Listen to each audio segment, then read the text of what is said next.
Hi, welcome. I'm Mary and I hook books. I crochet things inspired by books I read, and I've been in a little bit of a reading slump. I DNF'd more books than I finished in February. Just in the last week, I think I've DNF'd like 5 or 6. So, some of them are soft DNFs. I do want to go back to them when I'm in a better place and I don't need all of my mental and emotional faculties to deal with the current state of the world. But I did read a couple good books and even one 5-star this week, and I made some really cute little crochet projects. So come along with me, do a little bit of crochet-a-long. As always, the patterns will be in the description box, and let's go.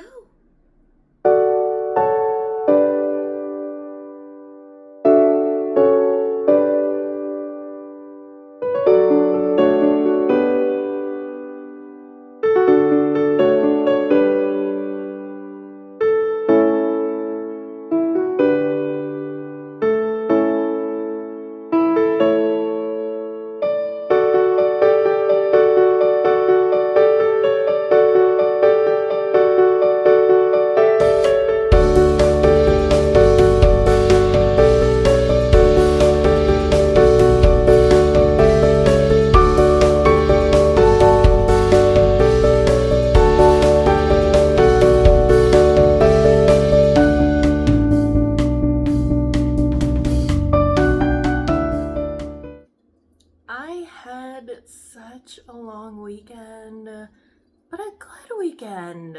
I picked up extra shifts at my second job, so I was good. I had really good clients, things were good, and then it ended in a completely pointless meeting because people who go to the meetings are not the people that need to be at the meetings.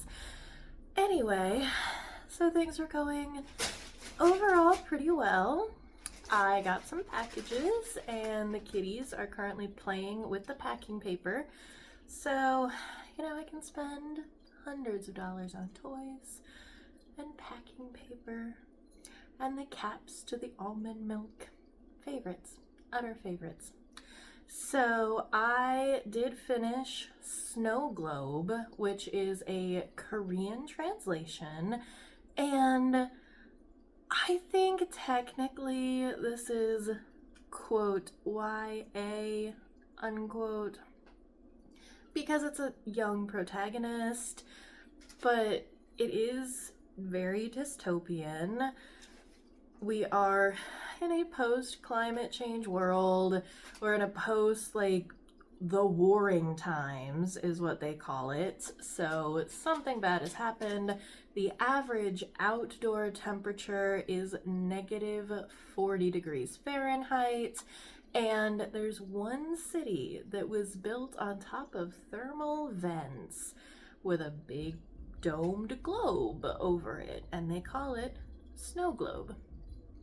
Everyone in this city is an actor or a producer or a bit character, and their lives are broadcast, not broadcast 24/7, they are recorded 24/7, and their directors cut together their footage so that they can put out a weekly TV show. And people in Snowglobe are not allowed to see any of their footage or anyone's footage.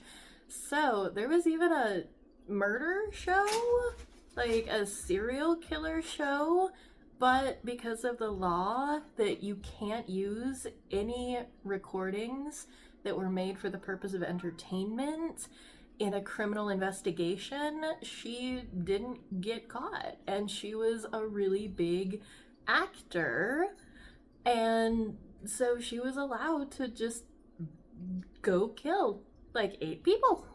So really, really interesting world. And then our main character ends up getting to Snowglobe somehow.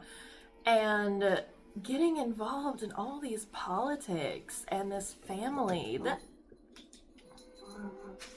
Thanks, money.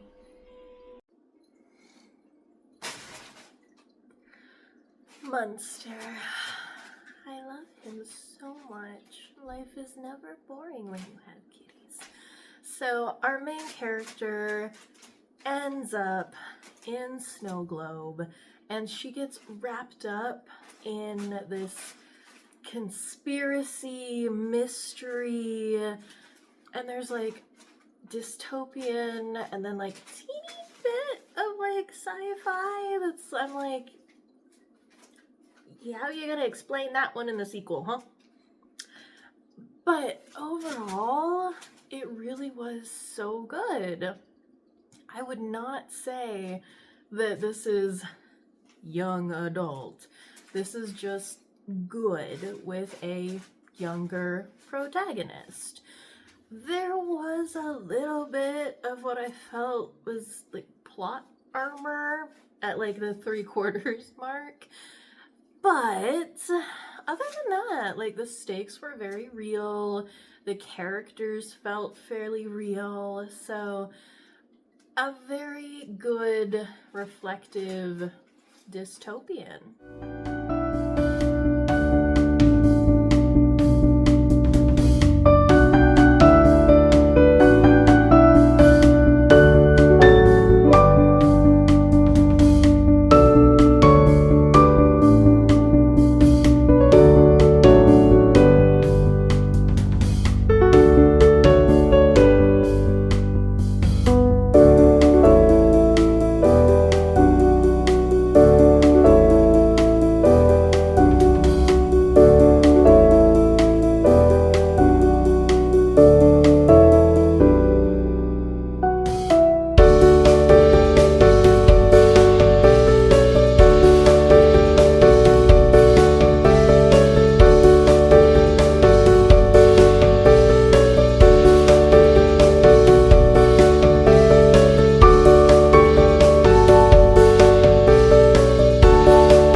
Read Cackle this week, and of Rachel Harrison's stuff, I think this is, from what I've seen, people's least favorites.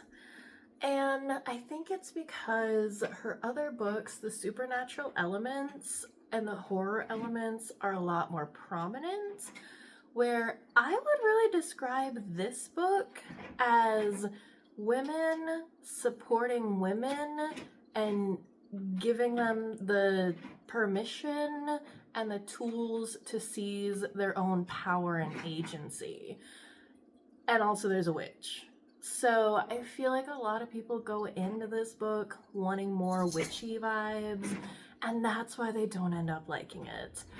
It was a little hard to be in this character's head sometimes because some of the crappy behavior she puts up with from her now ex-boyfriend, it's a little close to home, little too close.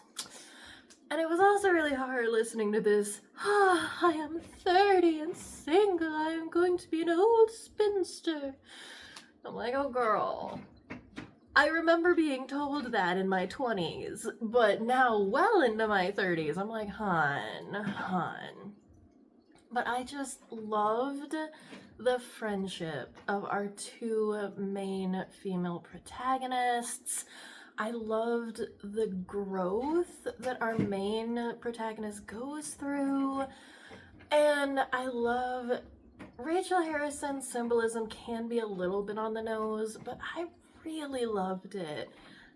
at one point she says, you know, am I supposed to be afraid of my power? And I feel that that is a sentiment a lot of stronger women have thrust upon us. Like, we're not supposed to be this or that. We're supposed to be X or Y. So, yeah, and then the internalization of that because you've heard it so many times in so many subtle ways. So I really, really enjoyed this, and I'm a sucker for the pets. I am a massive sucker for the pets, and I would die for Ralph and his little pointy hat. I would die.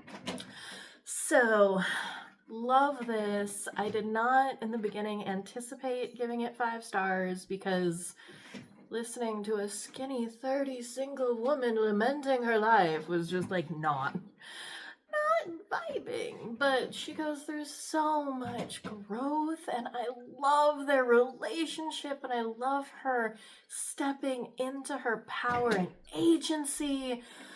So good 5 stars for me.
So I like to put little jokes and funny pictures and stuff into my lessons and PowerPoints. And today, one of my corny jokes got belly laughs from my entire class, and I have never been prouder. I'm like, I love this class. I love them so much. So that is going well. I finished The Stillness in the Silence, The Silence in the Stillness, the 4th book in the Black Winter quadrilogy. This is the most traditional post-apocalyptic book out of all of the series so far. It does have those like epic battle scenes and, you know, bartering with other survivors. So that, I mean, it is what it is. And the ending, it really did kind of tie up all the loose ends, which is kind of nice. So if you are a person that needs that, it does have a very satisfying conclusion. There were a couple things. I was like, okay, but what about the thing from the other book that you established? Why are you not doing that thing? And there is some character growth with our main heroine, but like, I'm not sure I liked all of it. She was a little bit more independent, and then toward the end of the series, she was almost codependent, like not completely, but a little too feeling responsible for her partner's life, because, you know, it's the apocalypse, you know, his life, his feelings, etc. So I wasn't a big fan of that. Overall, I would say if you really like the first one, you can continue. I think the first one is a really good mystery, and it does stand on its own. And this part isn't really connected to anything, but we did like a little Valentine's Day thing at work, so I made some little hearts for our front desk staff. So here's that.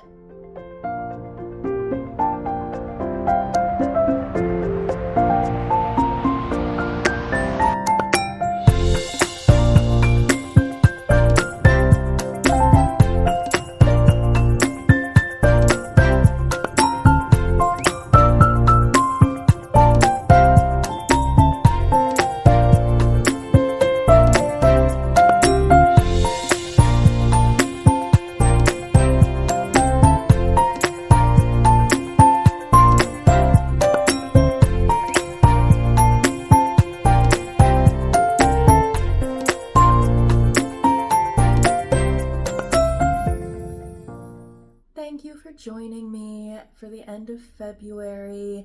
This whole month has been kind of crazy for me. I am hoping for a better March. I'm hoping that you have an amazing March as well. We will get through this together. It might be hard, but we can persevere together, keep each other in our thoughts, keep each other in our actions, do something nice for the people around you, and more than anything, do something nice for you. Not self-indulgent, really truly care for yourself. Drink some water, get some good rest, exercise, find a really healthy, flavorful meal. Tell someone no. Do something that really nourishes you. And as always, remember to keep your shoulders back, your head up, and breathe.